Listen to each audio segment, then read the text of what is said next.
महाराष्ट्र लोकांचे मत, लोकांचा विश्वास, आमची बातमी।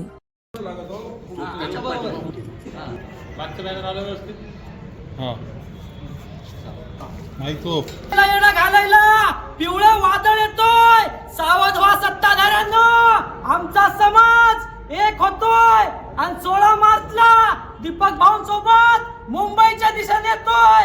अरे कोण म्हणलं देत नाही? आरक्षण आमच्या हक्काचं।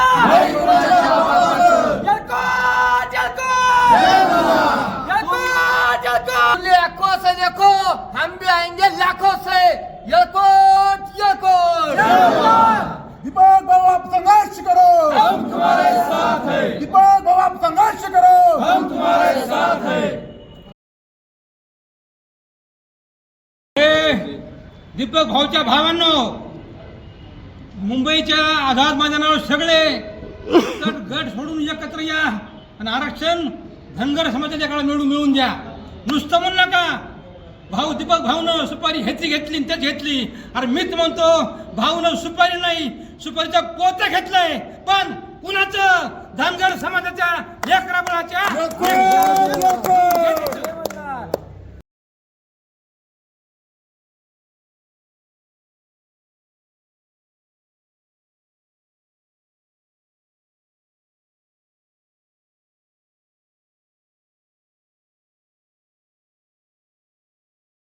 दीपक भाऊ आमच्या बाबा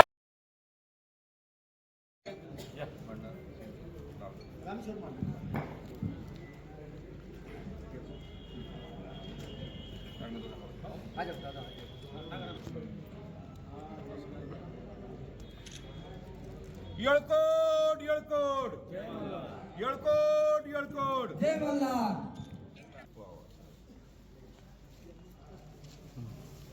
सर तुम्ही असवा। येळकोट जय मल्हार। येळकोट येळकोट जय मल्हार। दीपक भाऊ तुम आगे बढ़ो, हम तुम्हारे साथ हैं। दीपक भाऊ तुम आगे बढ़ो, हम तुम्हारे साथ हैं। दीपक भाऊ तुम संघर्ष करो, हम तुम्हारे साथ हैं। सत्कार करण्यात आला आहे। यानंतर पुढील प्रस्तावित करण्यासाठी सन्माननीय संतोष भाऊजी कोले सर यांना मी निमंत्रित करतो। तसे आपण प्रस्तावित कर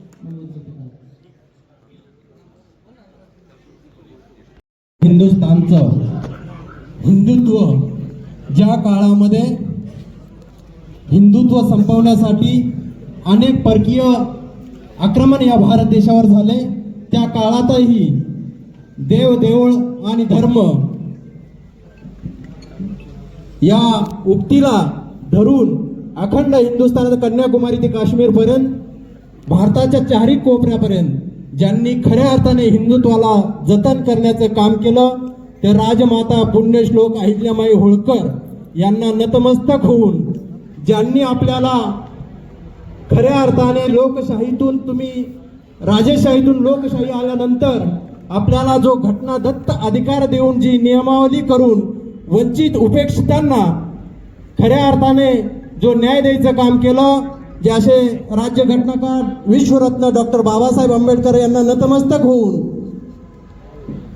शाहू राजा यांनाही नतमस्तक होऊन, ज्यांनी सर्व समता बंधुता निर्माण करून या महिलांना शिक्षणात खऱ्या अर्थाने आधुनिक सावित्री सरस्वती म्हणून ज्यांना म्हणलं जातं, त्या सावित्रीबाई फुले, महात्मा ज्योतिबा फुले आणि या महाराष्ट्राचं नवे देशाचं आराध्य दैवत छत्रपती शिवाजी महाराज यांना नतमस्तक होत आपण ज्या विचारधारा घेऊन या महाराष्ट्रामध्ये जाणार आहोत, खऱ्या अर्थानं या भारत देशाचे मूळ निवासी आणि या भारत देशाला एक स्वातंत्र्यपूर्व काळामध्ये या देशाची या परिसराची जी संपत्ती होती ती धनसंपत्ती होती, ती संपत्ती तयार करणारा हा मूळ निवासी धनगर समाज हा या ठिकाणी जमलेला आपल्याला काळाच्या ओघामध्ये डॉक्टर बाबासाहेब आंबेडकरांनी जे आपल्याला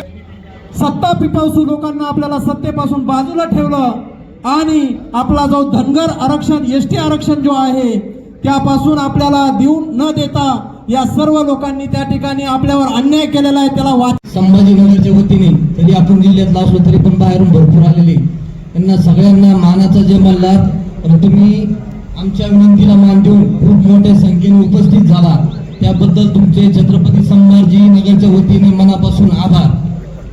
आणि आपला जो 17 सप्टेंबर पासून मुक्ती संग्राम हा जो लढा चालू आहे हा मुंबईच्या दिशेने नेण्याचं आपलं जे चाललंय आणि त्याला आपल्याला फक्त सूचना द्यायच्या आहे.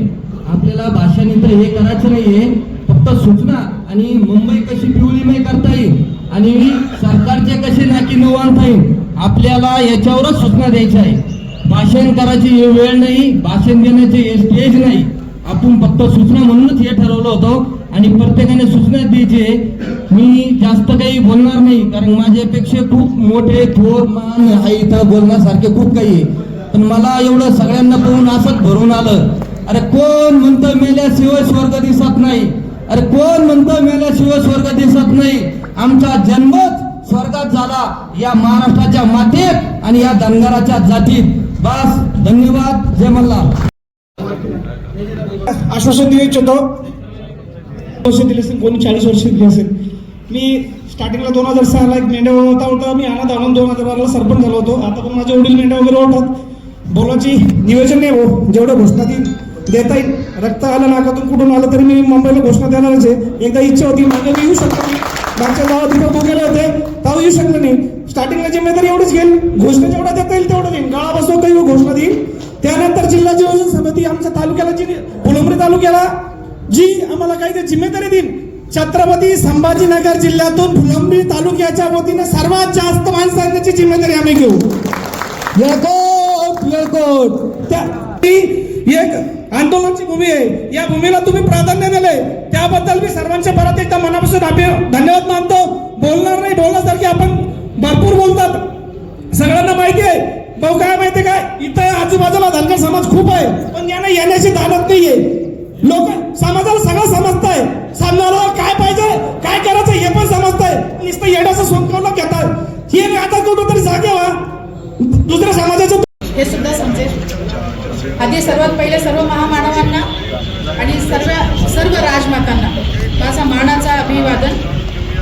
मी आपणास पहिल्यांदा तर एक सूचना अशी करायची मला दादा की महिला जर आमच्या मागे आणि बॅनरवर तुम्ही राजमाता, राष्ट्रमाता, जिजामाता किंवा मग आपल्या अहिल्याबाई होळकरांचा फोटो आपण लावतोय तर महिलांचा पहिले इथे प्रतिसाद तर प्रचंड मिळणार. त्यावेळेस मिळाला, आम्ही 3 गाड्या घेऊन निघालो होतो. आम्हाला रस्त्यात असं कळालं की पोलिसांचा तिथे मोठा म्हणजे जो काही आपलं म्हणतात की एक थापा चाललेला आहे आणि दुसरं एक म्हणजे की तुम्ही जर आलात तर आता एखाद्या इथे विस्कळीत होण्याचा पूर्ण एक प्लॅन त्यांनी केलेला आहे. मग आम्ही अर्ध्या रस्त्यात ते आंदोलनाच्या वेळेस आपण निघालोच नाही. मला एक म्हणायचं आहे, जर आपल्याला आणि तुम्हाला एक तर मी प्रखरपणे आणि स्पष्टपणे सांगते की धनगर समाजाला एक मोठा शाप आहे. तो म्हणजे असा की एक पुढे जर गेला तर मागचा त्याचा पाय खेचतो आणि हे करता कामा नये. आज मला तुम्हाला एक आवर्जून एक सांगायचंय, आमच्या इथल्या जामखेड सर्कलच्या बाजूलाच एक सर्कल आहे, रोहिलागड सर्कल, तिथून काळवणे दादा आलेले. ते मराठा समाजाचे आहेत पण आपल्या समाजाला ते पाठिंबा देत आहेत. यांचं खरं आज पहिले तुम्ही स्वागत केलं पाहिजे. जर इतर समाजाची लोक आपल्याला सपोर्ट करतायत मग आपणच एकमेकांची पाय का खेचतायत? राजकारणात असू द्या, समाजकारणात असू द्या किंवा आंदोलनात असू द्या, पाय खेचणं हे चालतंच.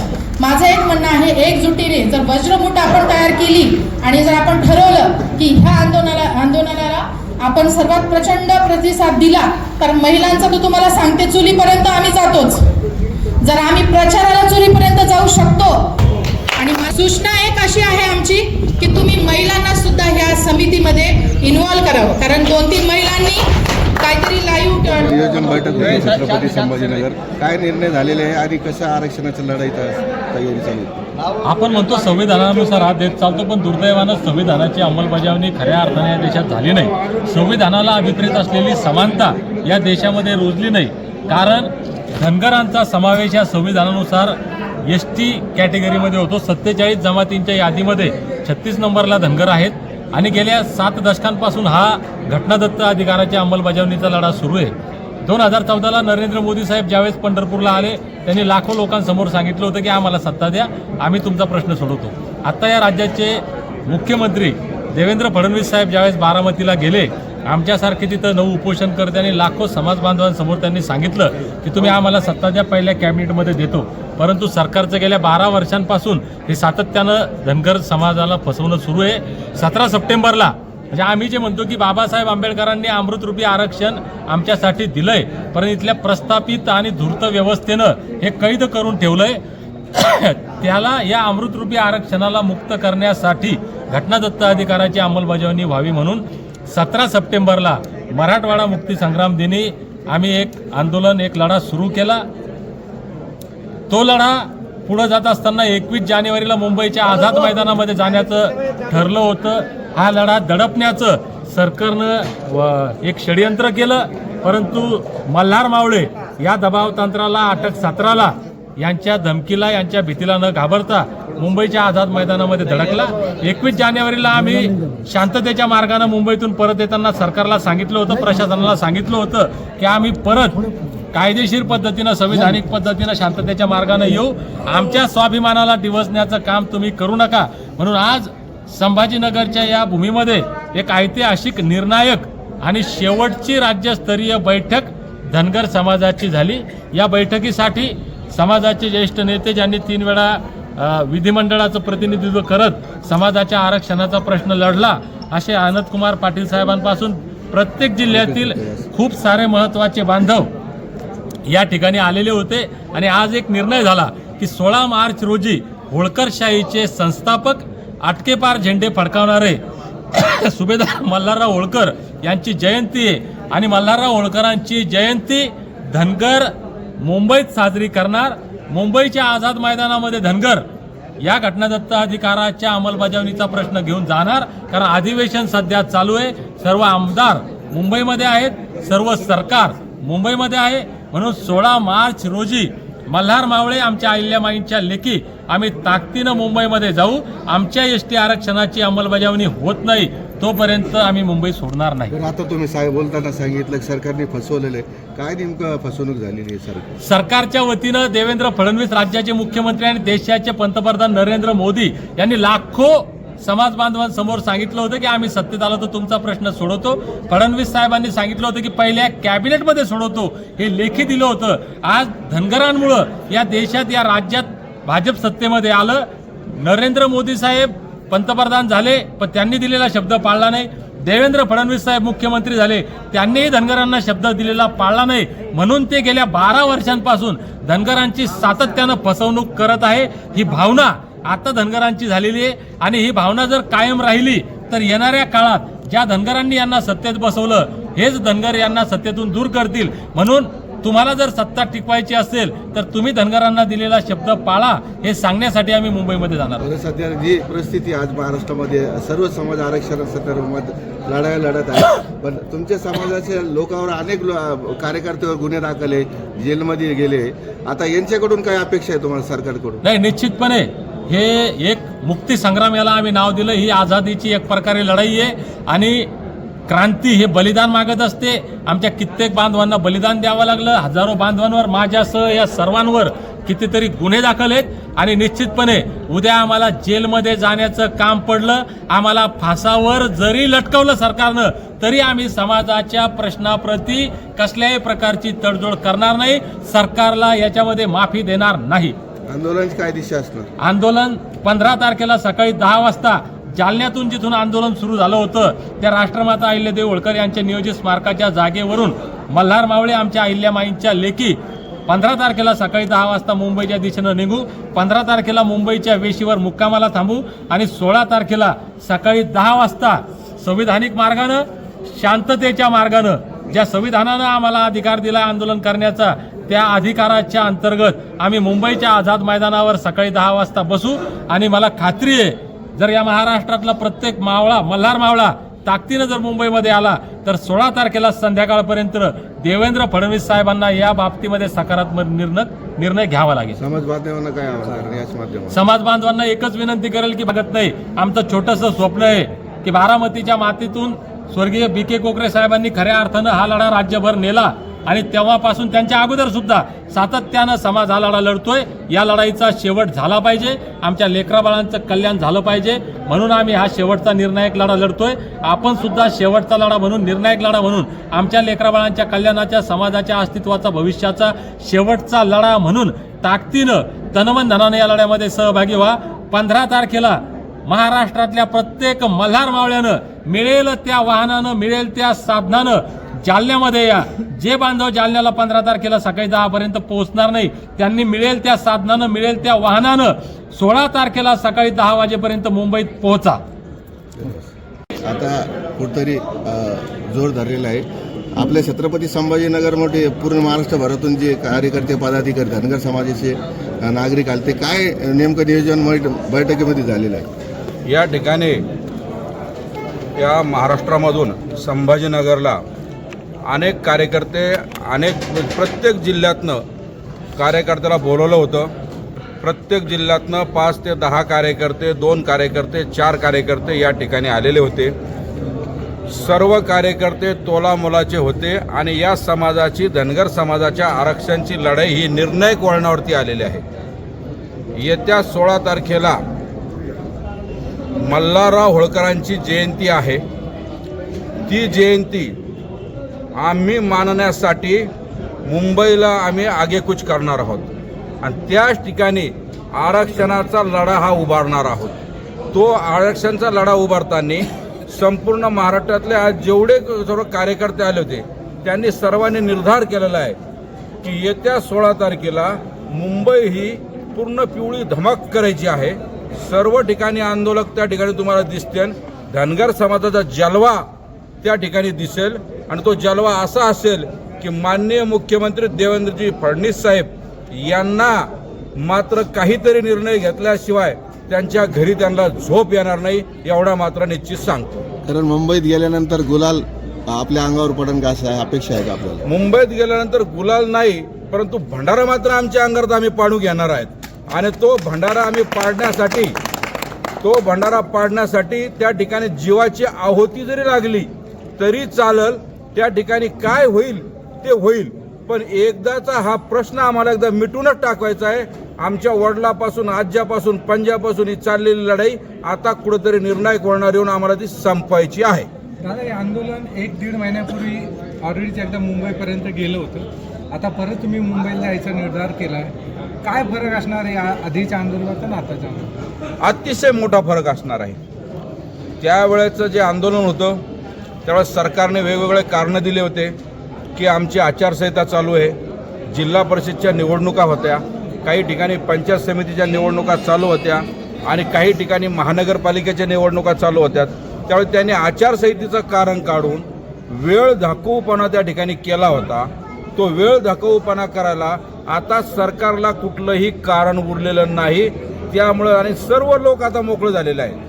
जिल्हा परिषदवाले मोकळे झालेले आहे, पंचायत समितीवाले मोकळे झालेले आहे, महानगरपालिकेवाले सुद्धा मोकळे झालेले आहे.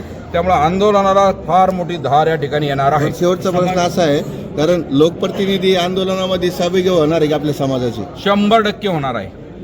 लोकप्रतिनिधी जर समाजाचे लोकप्रतिनिधी जर त्या ठिकाणी समावेश नाही झाले तर त्या लोकप्रतिनिधीला त्याच्या समाजासमोर, त्याच्या मतदारासमोर तोंड दाखवायला जागा राहणार नाही.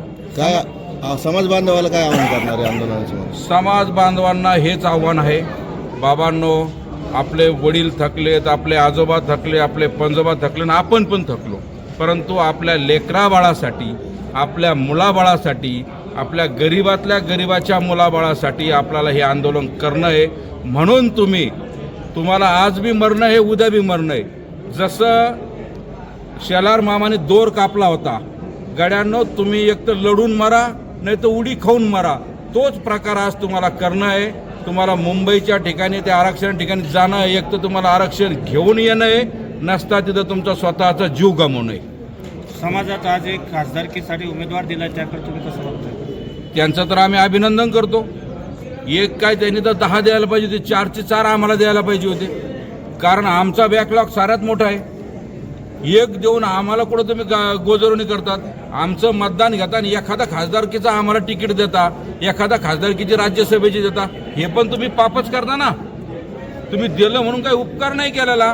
आम्ही तुम्हाला भरभरून मतदान दिलेलं आहे. तुम्ही कधीच सत्तेवर आला नसता जर धनगरांनी मतदान नसतं केलं, म्हणून तुमचे उपकार नाही, पण ज्यांना दिलं त्याचं अभिनंदन आहे, त्याचं खूप खूप अभिनंदन. या आंदोलनाच्या माध्यमातून मुख्यमंत्र्यांनी काय इशारा देणार तुम्ही? आम्ही माननीय मुख्यमंत्र्याला तर आत्तापासून इशारा देतोय की मुख्यमंत्री साहेब, खुर्ची कधी बी हलू शकते, कोणी आमरपट्टा घेऊन आलेलं नाही. जर धनगराचं मतदान बाजूला झालं ना, तुम्हाला मतदान कोणाचंच नाही आहे. एक समाज तर तुम्हाला फुलटू मतदान करत नाही. जर ओबीसी मधला मुख्य घटक हा धनगर आहे, हा जर बाजूला झाला तर तुमचा विषय संपला मुख्यमंत्री साहेब, विषय संपला. धन्यवाद. पत्रकार समाज बांधवांचा आज धनगर समाज एस टी आरक्षणासंदर्भामध्ये मोठा मेळावा इथं आयोजित करण्यात आला. लढा कसा असणार, कारण आता मुंबईची हाक दिलेली समाजाने, किती लोक जाणार आहे, कशी लढाई असणार? समाजाची लढाई ही अनेक वर्षापासून आहे. आता आपल्याला समाजाने इथं बैठकीमध्ये आमच्या सर्वांमध्ये एक ठराव घेतला आम्ही की आम्हाला 16 मार्चला मुंबई आझाद मैदान इथे आम्हाला जायचं होईल आणि तिथं आम्ही सर्व समाज, महाराष्ट्रातील सर्व समाज तिथं जाईल. मग आमचं जे आरक्षण आहे, जे काही वर्षापासून या सरकारने आम्हाला झुलवत ठेवलेलं आहे, ते आरक्षण आम्हाला मिळवण्यासाठी या देवेंद्र फडणवीसने आम्हाला फसवलं आहे, ते आरक्षण आम्ही मिळवण्यासाठी जातोय. पण आता तुम्ही सांगितलं फसवलं आहे म्हणून, पण त्यांच्याकडून काय अपेक्षा आहे तुम्हाला? मुंबईला जायचं आरक्षण घ्यायचं आहे, म्हणजे गुलाल घेऊनच येणार का? आम्ही तिथं जाईन तर 100% आम्ही गुलालच घेऊन येणार, आम्ही तसं येणार नाही. बरं, समाज बांधवांना काय आवाहन करण्याचं? आम्ही समाज बांधवांना हीच विनंती करणार आहे की आपली ही शेवटची लढाई आहे. महाराष्ट्रातून सर्व कानाकोपऱ्यातून पूर्ण भारतभर मधल्या धनगर समाजाने तिथं यावा, हे मी त्यांना आवाहन करतोय. आपलं नाव? दिलीप रिठे.